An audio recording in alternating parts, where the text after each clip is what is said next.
Assalamualaikum warahmatullahi wabarakatuh. Perkenalkan, nama saya Etin Dwi Anggraini, NIM 12209183028 dari Tadris IPS 4B. Di sini saya akan menjelaskan sedikit tentang tanggap bencana. Materi yang saya akan sampaikan yang pertama adalah mengenai pengertian bencana, yang kedua jenis-jenis bencana alam, yang ketiga siklus penanggulangan bencana, dan yang terakhir adalah pengertian tanggap darurat.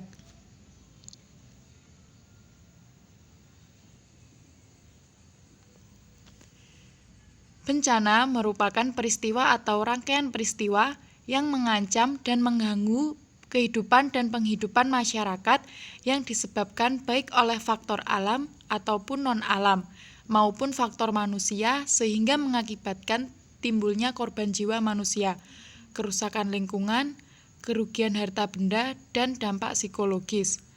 Undang-Undang Nomor 24 Tahun 2007. Yang berikutnya adalah jenis bencana menurut Undang-Undang Nomor 24 Tahun 2007.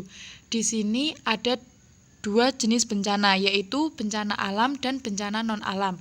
Bencana alam meliputi yang pertama gempa bumi dan tsunami, yang kedua letusan gunung api, yang ketiga angin topan, yang keempat banjir dan tanah longsor, yang kelima kekeringan, dan yang terakhir adalah kebakaran hutan dan lahan.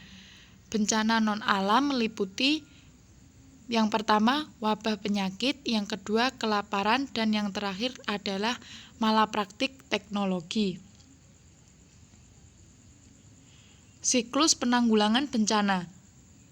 Situasi tidak terjadi bencana, di sini kita dapat melakukan pencegahan dan mitigasi terhadap masyarakat yang akan terdampak bencana tersebut. Yang berikutnya adalah situasi terdapat potensi bencana. Kita dapat melakukan kesiapsiagaan. Saat terjadi bencana, kita dapat melakukan tanggap darurat tersebut. Dan saat setelah terjadi bencana, kita dapat melakukan pemulihan.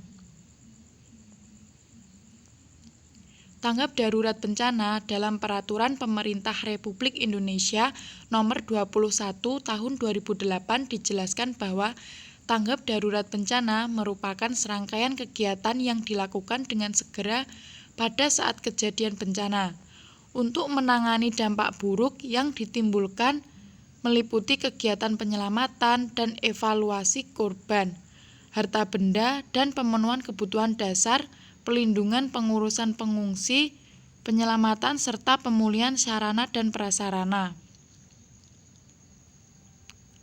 Kegiatan yang dilakukan pada saat tanggap darurat yaitu meliputi 1.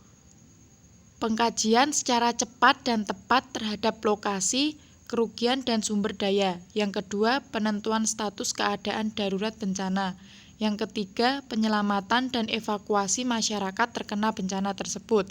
Yang keempat, pemenuhan kebutuhan dasar. Yang kelima, perlindungan terhadap kelompok yang rentan. Yang keenam, pemulihan dengan segera sarana dan prasarana umum. Demikian yang dapat saya sampaikan. Apabila ada kurang lebihnya, saya mohon maaf. Wassalamualaikum warahmatullahi wabarakatuh.